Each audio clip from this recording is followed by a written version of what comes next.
அனைவருக்கும் வணக்கம். இன்னைக்கு பாத்தீங்கன்னா வியாழக்கிழமையோட கூடிய சஷ்டி.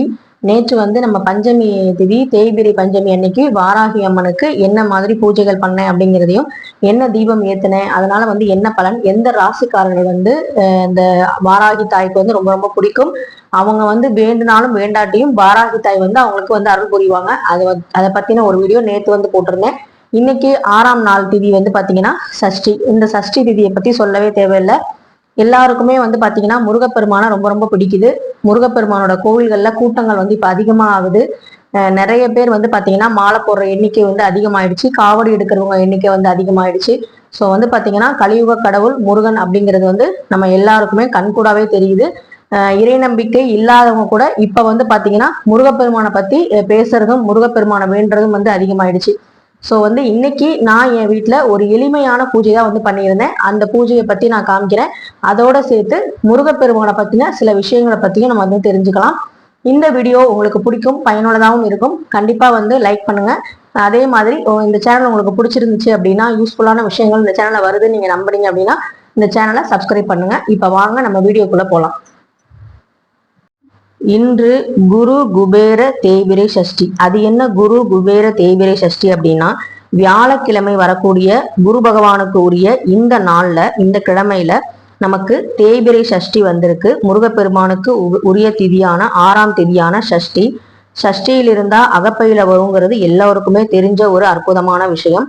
அதோட சேர்த்து வியாழக்கிழமை பாத்தீங்கன்னா நமக்கு குரு பகவான், அதாவது குரு பகவான் வழிபாடு குபேர வழிபாடும் உகந்தது. மாலை 4:30 மணிக்கு மேல குபேரர் உலா வருவாரு. அப்ப நம்ம பூஜை யார் வீட்டுல செய்யறாங்களோ, லட்சுமி வழிபாடு யார் வீட்டுல செய்யறாங்களோ அவங்களுக்கு குபேர வழிபாடு குபேர சம்பத்து கண்டிப்பா கிடைக்கும்.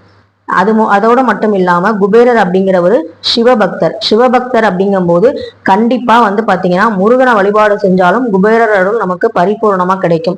இப்படிப்பட்ட ஒரு அற்புதமான நாள் தான் இன்னைக்கு தேய்பிரை சஷ்டி. நம்மளுடைய கஷ்டங்கள் எல்லாமே தேய்ந்து போகணும், தொட்டதெல்லாம் வெற்றியா இருக்கணும் அப்படின்னு நினைக்கிறவங்க இந்த ஒரு தீபத்தை ஏத்துங்க.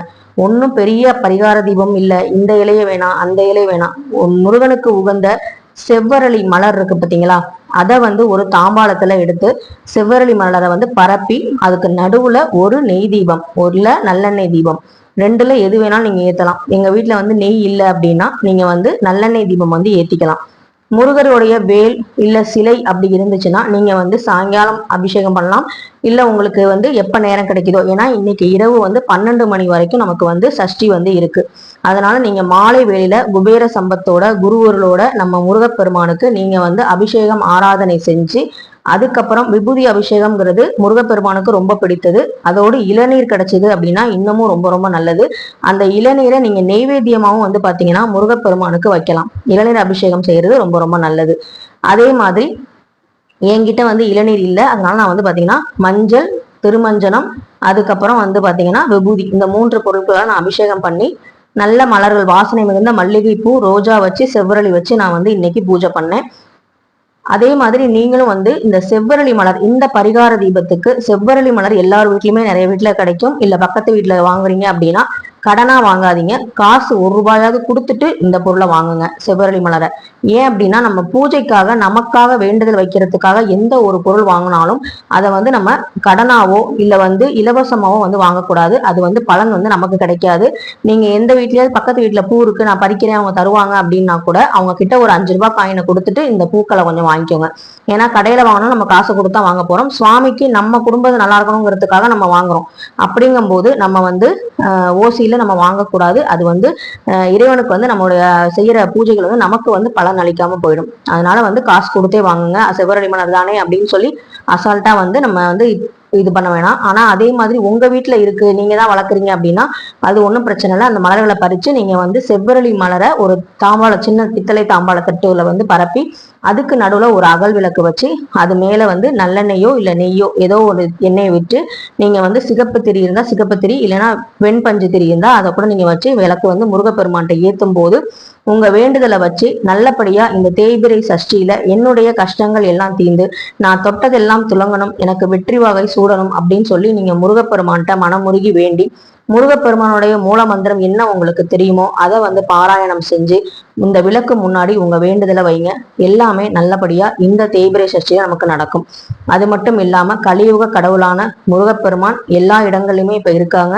எல்லாருடைய மனதிலையும் குடிக்கொண்டு இருக்காங்க. சின்னவங்க முதல் பெரியவங்க வரை எல்லாருக்குமே முருக கடவுளை ரொம்ப பிடித்து போயிடுச்சு.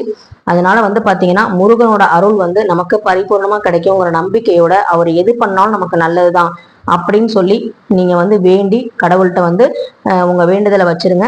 அடுத்த தேய்பிரை சஷ்டிக்குள்ள எனக்கு இந்த விஷயத்த நடத்தி கொடுப்பா அப்படின்னு சொல்லி நீங்க நல்லபடியா வேண்டுங்க. கண்டிப்பா நிச்சயமா நடக்கும். உங்க வேண்டுதல் எதை பொறுத்தது, உங்க ரொம்ப லாங் டேர்ம், இப்போ 1 கோடி ரூபாய் எனக்கு பணம் வேணும்னா அது 1 மாசத்துலயே நடக்காது. உங்களுடைய அத்தியாவசிய தேவைகள், அவசிய தேவைகள், வீண் ஆடம்பரம் இல்லாம நியாயமான கோரிக்கைகள் எதுவோ அது எல்லாமே பாத்தீங்கன்னா முருகப்பெருமான்கிட்ட வைக்கும் போது நமக்கு கண்டிப்பா அது நடக்கும். இந்த 1 கோடி ரூபாய் பணம் கூட நமக்கு எப்ப கிடைக்கும் அப்படின்னா முருகப்பெருமான வழிபாடு செஞ்சுக்கிட்டு இருக்கும் போது திடீர்னு ஒரு அதிர்ஷ்டம் நமக்கு கதவை தட்டும். கண்டிப்பா அப்படி இருக்கும் பொழுது அந்த அதிர்ஷ்டத்தை நம்ம பயன்படுத்திக்கலாம். அதுல ஒன்றும் தவறு இல்லை. அது வரைக்கும் நம்ம நியாயமாவும் நேர்மையாவும் நம்மளுடைய உழைப்புக்கேற்ற ஊதியத்தை கொடுக்கணும். விரைய செலவு ஆகக்கூடாது அப்படிங்கிறத மட்டும் நீங்க மனசுல வச்சுக்கிட்டு முருகப்பெருமான்கிட்ட உங்களுடைய கோரிக்கையை வைங்க. இந்த தீபத்தை ஏற்றி வழிபாடு செய்யும் பொழுது நமக்கு நல்ல நல்ல மாற்றங்கள் கண்டிப்பா கிடைக்கும். வெற்றிலை தீபம் போட வேணாம். நம்ம பாத்தீங்கன்னா வாழைப்பழத்துல தீபம் போட சொல்றாங்க, அது போட வேணாம். நீங்க எந்த தீபமும் போட வேணாம். 6 தீபம் கூட ஏத்த வேணாம். ஒரே ஒரு அகல் விளக்கு, செவ்வரளி மலர் எல்லார் வீட்லயும் கிடைக்குது. ஈஸியா கிடைக்கக்கூடிய ஒரு மலர், அதை தாம்பாளத்துல வச்சு அதுக்கு நடுவுல ஒரு தீபம் ஏத்தி முருகப்பெருமான்கிட்ட வேண்ட போறீங்க. அவ்வளவுதான். உங்ககிட்ட சிலையோ வேலோ எதுவுமே இல்லைன்னா போட்டோ இருந்தது அப்படின்னா போட்டோ அதுக்கு பொட்டு வச்சு பூக்கள் வச்சு நீங்க வேண்டுதல் செய்யுங்க. நல்லபடியா எல்லாமே நடக்கும். சஷ்டியில் நம்ம நம்புற விஷயங்கள் எல்லாமே நல்லபடியா நடக்கும் அப்படிங்கிறதா ஐதீகம். அது மட்டும் இல்லாம முருகப்பெருமான் எல்லோருக்குமே நிறைய விஷயங்களை இப்ப தந்துகிட்டு இருக்காரு. முருகப்பெருமான் பெயரை சொல்லி நிறைய பேர் பாத்தீங்கன்னா நிறைய பிரபலமும் ஆகிட்டு இருக்காங்க. ஸோ பாத்தீங்கன்னா இந்த மாதிரி நிறைய பேர் தெரியாத ஒரு மூலையில இருந்த ஒரு சாதாரண மனுஷனை கூட பெரிய ஆளா முருகப்பெருமான் காட்டிக்கிட்டு இருக்காரு உலகத்துக்கு. நிறைய நம்ம பார்த்துக்கிட்டு இருக்கோம் அவங்கள மாதிரி ஆட்களை. ஸோ பாத்தீங்கன்னா நீங்களும் முருகப்பெருமானை நம்புங்க. முருகப்பெருமானை நம்பினோர் கைவிடப்படார்தான். நிச்சயமா முருகப்பெருமானை நம்பினவங்களுக்கு எந்த ஒரு கெட்டதும் நடந்துராது. வேலுண்டு வினையில்லை, மயிலுண்டு பயமில்லை. அதே மாதிரி உங்களால எந்த ஸ்லோகம் படிக்க முடியுமோ அதை பாராயணம் செஞ்சு இன்னைக்கு முருகப்பெருமானோட அன்பை முழுசா பெறுங்க.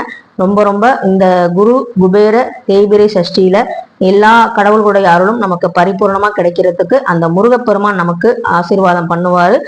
இந்த தேய்பிரை சஷ்டியில உங்ககிட்ட இந்த பதிவை பகிர்ந்துகிட்டதுல எனக்கு ரொம்ப ரொம்ப சந்தோஷம். நல்லபடியா எல்லோருக்கும் வாழ்க்கை சிறப்பா இருக்கணும். முருகப்பெருமானுடைய அருள் நிச்சயம் எல்லாருக்கும் கிடைக்கணும். திருமண தடை இந்த பங்குனி மாதத்துல இருக்கிறவங்களுக்கு நல்லபடியா விலகணும். பங்குனி உத்தரத்துக்குள்ள எல்லா விஷயமும் நல்லபடியா நடக்கணும். குழந்தை பேருக்காக வேண்டவங்க, வேலை வாய்ப்புக்காக வேண்டவங்களுக்கு அந்த வேலன் கண்டிப்பா உதவி பண்ணணும் அப்படிங்கிறத இன்னைக்கு தேய்பிரை சஷ்டியில நானும் வேண்டிக்கிறேன். நீங்களும் மனசார வேண்டிக்கோங்க. இந்த வீடியோ உங்களுக்கு கண்டிப்பா பயனுள்ளதா இருந்துச்சு அப்படின்னா நீங்க கண்டிப்பா லைக் பண்ணுங்க, ஷேர் பண்ணுங்க, மறக்காம சப்ஸ்கிரைப் பண்ணுங்க. நம்ம சேனலை தொடர்ந்து பாருங்க, ஆதரவு கொடுங்க. உங்களுடைய ஆதரவும் அந்த கமெண்ட்ஸும் தான் எனக்கு மோட்டிவேஷனா இருக்கும். நல்லபடியா முருகப்பெருமான வேண்டிக்கோங்க. வெற்றிவேல் முருகனுக்கு அரோகரா, வீரவேல் முருகனுக்கு அரோகரா, பால தண்டாயுதபாணிக்கு அரோகரா, சிறுவாபுரி முருகனுக்கு அரோகரா, திருச்செந்தூர் செந்தில் வேலவனுக்கு அரோகரா.